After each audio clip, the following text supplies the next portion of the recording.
வயநாடு தொகுதிகளில் இரண்டாவது முறையாக வெற்றி பெற வைத்த வாக்காளர்களுக்கு நன்றி சொல்வதற்காக ராகுல் காந்தி வயநாடு வருகிறார். அப்போது வயநாடு எம்பி பதவியை ராஜினாமா செய்வது குறித்த தகவலை அவர் வெளியிடுவாரா என்ற பரபரப்பு ஏற்பட்டுள்ளது.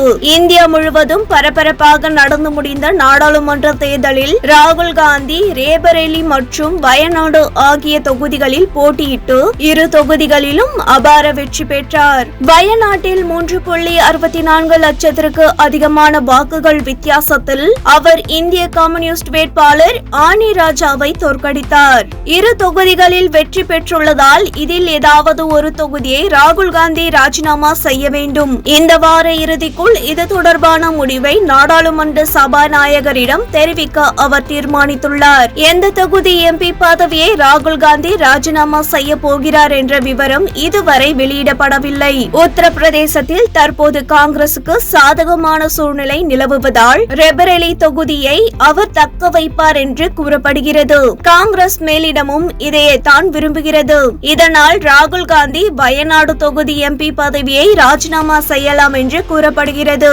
எனவே இந்த தொகுதியில் பிரியங்கா காந்தி போட்டியிட வேண்டும் என்று கேரள காங்கிரஸ் தலைவர்கள் விரும்புகின்றனர். ஆனால் அதற்கான வாய்ப்பு இல்லை என கூறப்படுகிறது. வயநாடு எம்பி பதவியை ராகுல் காந்தி ராஜினாமா செய்தால் திருச்சூரில் தோல்வி அடைந்த கருணாகரனின் மகன் கே முரளிதரனுக்கு வாய்ப்பு வழங்கப்படலாம் என்று தகவல் வெளியாகியுள்ளன.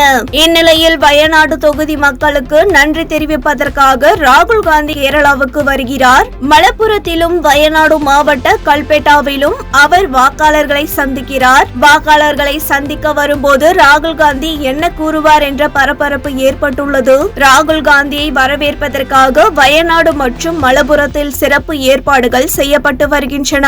ஒவ்வொரு தடவையும் ராகுல் காந்திக்கு மகத்தான வெற்றியை கேரளா வாக்காளர்கள் பெற்று தருகின்றனர். கடந்த 2019 ஆண்டு நடந்த மக்களவை தேர்தலில் ராகுல் காந்தி வயநாடு மற்றும் அமோதி ஆகிய தொகுதிகளில் போட்டியிட்டார். இதில் அமோதி தொகுதியில் தோல்வியடைந்த அவர் வயநாட்டில் 4.31 லட்சத்திற்கு அதிகமான வாக்குகள் வித்தியாசத்தில் அபார வெற்றி பெற்றது குறிப்பிடத்தக்கது.